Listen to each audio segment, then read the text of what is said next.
Hello. Thank you for watching the video till the end. My goal is to reach 1,000 subscribers on my YouTube channel. If you're interested in this type of content, please subscribe. I would be grateful to you. Let's move on to the story. Story 1. The disappearance of Bill Taylor. Bill Taylor was an experienced truck driver who had been crisscrossing the roads of America for over 20 years. He knew every highway, every turn, and every gas station between the coasts. But one day, in August 2017, he took a load from Chicago to Los Angeles and was never seen again. Bill was a creature of habit. He always called his wife, Jennifer, every evening to tell her where he was and that he was okay. However, on the night he left Chicago, there was no call. Jennifer didn't worry at first. Sometimes he could miss a call due to poor reception or being busy. But when 2 days passed without a word, she started to panic. She contacted the police, but they had a hard time starting. The search trucks rarely follow a strict route, and Bill could be anywhere between Chicago and Los Angeles. The company he worked for couldn't provide any useful information. The last time his truck was seen on surveillance cameras was at a gas station in the suburbs of St. Louis. Weeks passed, then months. Jennifer didn't give up. She posted flyers with his photo, talked to other truck drivers on forums and social media, hoping someone knew something. But there were no clues. It was as if Bill had vanished into thin air. In the spring of 2018, in the woods near a small town in Arkansas, a hunter stumbled upon an abandoned truck. He immediately called the police. The truck was identified as belonging to Bill Taylor. The doors were locked, and the keys were still in the ignition. Inside, there were no signs of a struggle or break-in, but on the passenger seat lay a dusty family photo of Bill, hugging his wife and 2 young children. The police thoroughly examined the truck and its surroundings but found no trace of Bill. In desperation, they brought in search specialists who used dogs and drones to scour the area, but it yielded no results. In the summer of 2019, Bill's case was transferred to the Missing Persons Unit under special circumstances. It turned out that over the past 10 years, several other truck drivers had gone missing on the same highway. In each case, their trucks were found abandoned, without any signs of struggle, and without the drivers. One evening, Jennifer was sitting on the porch of their house, holding an old photo of Bill. She looked at the road, hoping to see his familiar truck, and tears quietly rolled down her cheeks. It had been 2 years since his disappearance, and she knew that the chances of him returning alive were dwindling with each passing day. That fall, one of Bill's former colleagues, Joe Henderson, who was also a truck driver, decided to investigate the case himself. He knew Bill was a careful and experienced driver and couldn't have just disappeared. Joe began retracing Bill's route, stopping at every gas station, checking every rest stop, and talking to other drivers. At one rest stop near where Bill's truck was found, Joe met an old man named Henry. Henry was strange but talkative. He told Joe that a few years ago, he had seen something unusual. A group of people in black suits stopped a truck and took the driver away. Henry didn't think much of it, assuming it was some kind of law enforcement. Joe continued his investigation, now with a new suspicion. He began to notice that in the area where Bill disappeared, strange unmarked cars and people in black suits were often seen. The more he dug, the more convinced he became that these disappearances were not just coincidences. One night, when Joe stopped at the same rest stop where he had met Henry, several black cars surrounded him. People in black suits got out and demanded he stop his investigation. They threatened him and his family. But Joe was determined. He knew that if he backed down, he would never learn the truth. A few days later, Joe stopped responding to calls. His wife reported him missing, but like with Bill, there were no traces. Joe's truck was found abandoned on the same highway where Bill disappeared, but Joe was nowhere to be found. These disappearances remained unsolved. People continued to vanish, and the strange black cars kept appearing on American roads. Jennifer, having lost her husband and then a family friend, never stopped believing that one day she would learn the truth. But the truth, if it existed, remained buried in the mysteries of the American highways. Story 2. The Curse of the Old Road. Tom Davis was a veteran of the trucking industry.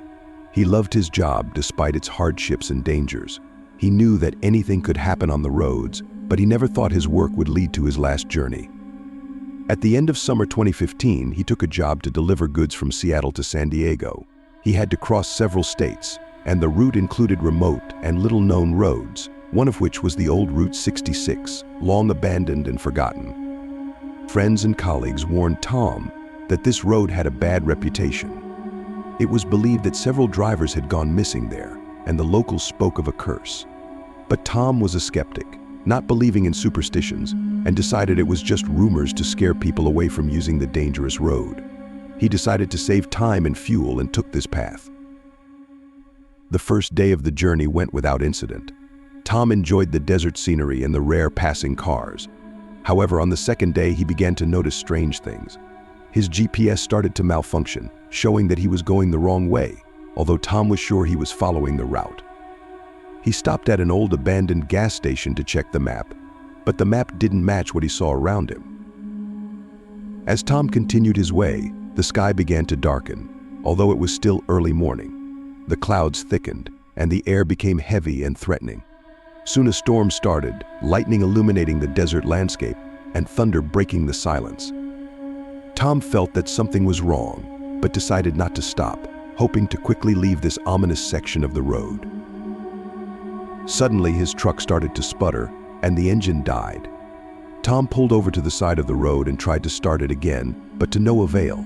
He got out of the cab to check the engine but found nothing suspicious. At that moment, he noticed lights in the distance quickly approaching. Hoping for help, Tom started waving his hands, but the vehicle sped past him at high speed as if not noticing him.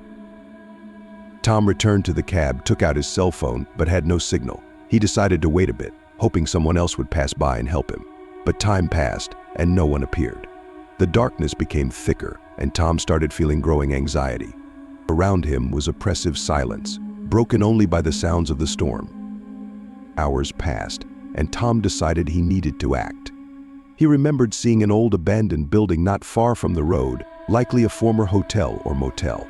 Deciding it was better than sitting in the truck, he headed there, hoping to find help or at least shelter from the impending storm.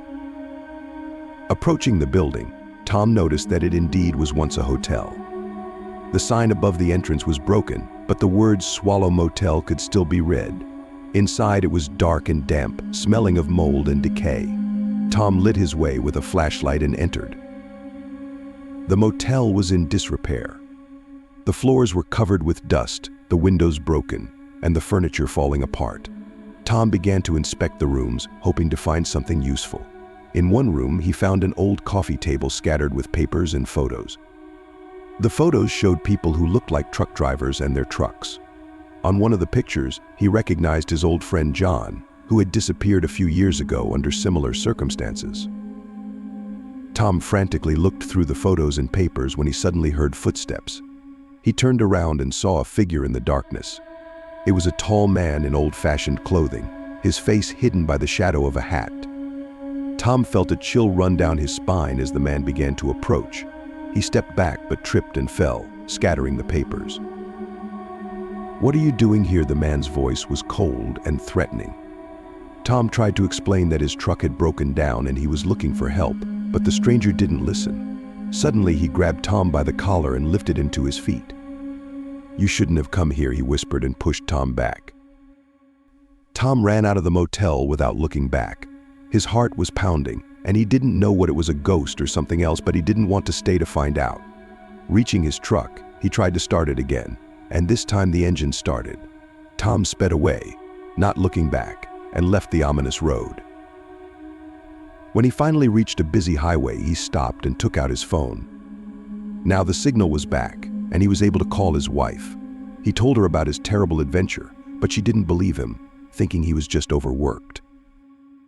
Tom left the trucking industry soon after that incident. He never returned to that old road and advised no one to go there. The curse of the old road left an indelible mark on his soul, and until the end of his days, he feared the darkness and desolate roads. Story 3: The Shadow in the Night. Mike Johnson was one of the most experienced truck drivers in the company he worked for. His colleagues always said that Mike had his own magic, as he managed to complete the most challenging hauls and avoid trouble. But in late autumn 2018, Mike was about to face something that defied all logic and common sense. His job was to deliver construction materials from Houston to Denver. The route was long and ran through numerous sparsely populated areas of Texas and Colorado. Mike knew these roads like the back of his hand and had no doubts about the trip. Leaving at dawn, he quickly moved along the route, listening to his favorite music and enjoying the solitude of the road. Everything went according to plan until night fell.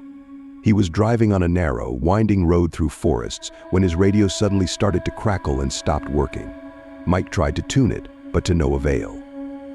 It was strange, but he didn't pay much attention, attributing it to temporary interference. As he drove through one of the darkest sections of the forest, his headlights suddenly began to flicker. He thought there might be an electrical issue and slowed down to check the truck. As soon as he stopped on the side of the road, the lights went out completely, leaving him in pitch darkness. Mike turned on his hazard lights and got out of the cab. Taking a flashlight, he began to inspect the engine but found nothing unusual. When he returned to the cab to try starting the engine again, he heard a strange noise behind him. Turning around, he saw a strange shadow emerging from the forest. At first he thought it was an animal, but the shadow was too tall and moved too quickly for any animal he knew. The flashlight illuminated only part of the shadow, which disappeared in an instant. Mike felt a cold sweat running down his back and decided it was time to leave. To his relief, the truck started and the headlights came back on. But as soon as he moved, something hit the back of the truck with such force that he felt the cab shake. Mike looked in the rearview mirror and saw the same shadow, now much closer.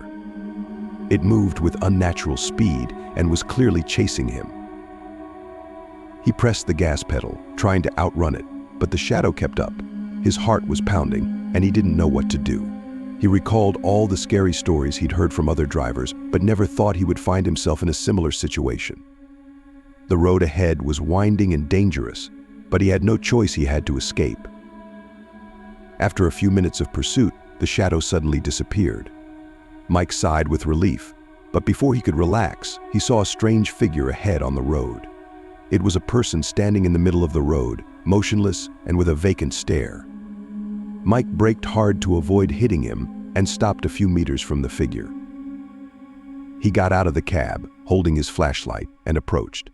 The person didn't move, didn't react to the light, and seemed completely lifeless. As Mike got closer to ask if they needed help, the figure suddenly raised its head and he saw eyes glowing in the dark. Mike stumbled back as the figure started moving towards him. He rushed back to the truck, feeling terror engulf him. Climbing into the cab, he locked the doors and tried to start the engine, but it wouldn't respond. The figure approached the window and began knocking. The sound was dull and menacing. Mike yelled for them to back off, but the figure didn't react, knocking harder and harder. In desperation, he grabbed his phone, but there was no signal. Suddenly, the light inside the cab began to flicker, and Mike felt the temperature drop. He turned around and saw the shadow again, now inside the cab. He tried to open the door, but his hands seemed paralyzed. The shadow moved closer, and Mike felt his strength draining away. The next morning, Mike's truck was found on the same road. It was empty, the doors open, and Mike was nowhere to be found. There were no signs of a struggle, but inside the cab, it was abnormally cold, despite the warm weather. Mike's colleagues and friends couldn't understand what had happened. The police investigated for a long time but found no clues. Since then, many drivers avoided that road, preferring to take a longer route. They said something sinister lived on that road, stealing people and leaving their trucks empty. Mike Johnson's story became a legend among truckers, a warning to those who dared to venture into the night on abandoned highways. Mike's wife, Sarah, still waits for his return. She doesn't believe he could just disappear and continues to hope for a miracle. But every time she hears a story about strange incidents on the road, her heart aches with pain and fear. Something evil and incomprehensible lurks in the night, and until it's found, no one can feel safe on America's roads.